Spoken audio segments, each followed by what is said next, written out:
Yo, Andrew, what's going on, buddy? Long time no speak. So, right, just have a little check over your squat video again. And to be honest, like, I'm really surprised because I said you've got like a 95% really perfect squat. I'm looking at it and it's fantastic, really. The bar goes straight up and down the middle of your foot, which is exactly what it is that you want on a squat. I just noticed on that set you had like the tiniest little bit of lower back round near the bottom.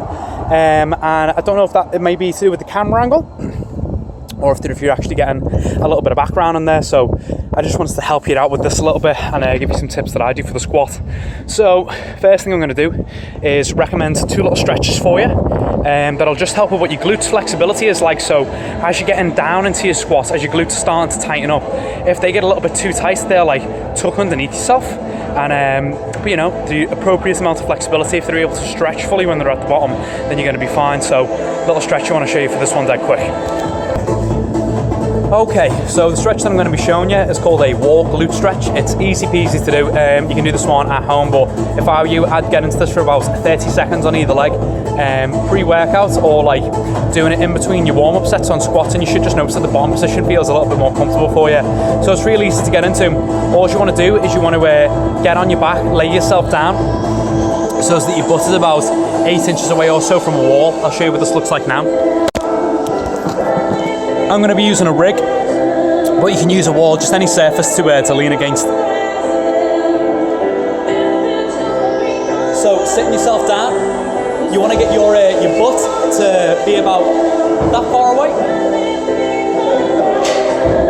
One foot goes on, other foot comes up. You're going to cross this ankle over the opposite knee. And then push those hips right down into the floor.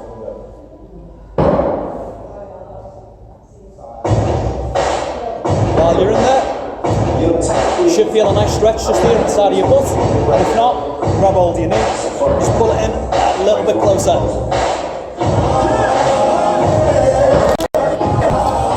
So I don't know if you will have heard all that great with the music that we've just had going on then, but all I'm saying is you want to cross your ankle over the opposite knee, like so.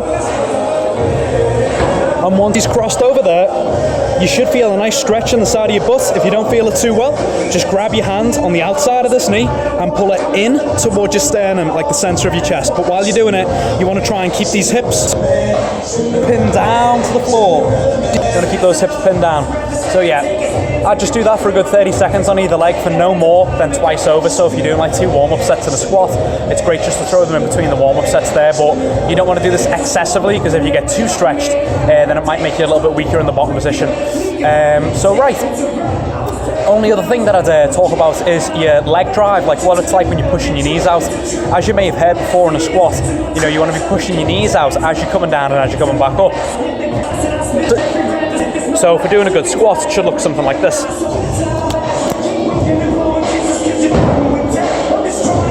going out, and then so your knees should be pushing out as you're coming down and as you're coming back up. However, I personally wouldn't think about it just like pushing your knees out and then coming back up. What I'd think about doing is twisting your ankle into the floor like it's a screwdriver. So if we were to look at my foot down here, if I were to turn him to like your 45 degrees, what I want to do is plant it into the floor and rotate out from the ankle upwards in the leg. So if we're just trying to get this a bit tighter, if he's turned in now, he would be turned out like this. So you can see this is a weak position, but when he's rotated out, we're generating loads and loads of force. And if you try this inside your squat, like just keeping your heel dug into the floor and turning this knee out as much as you can do whilst keeping that heel on the floor, you should feel loads of tension come up inside your legs. That's going to help you to generate more power in your squat, but it will also help your hip to stay in a more stable position when you're coming down.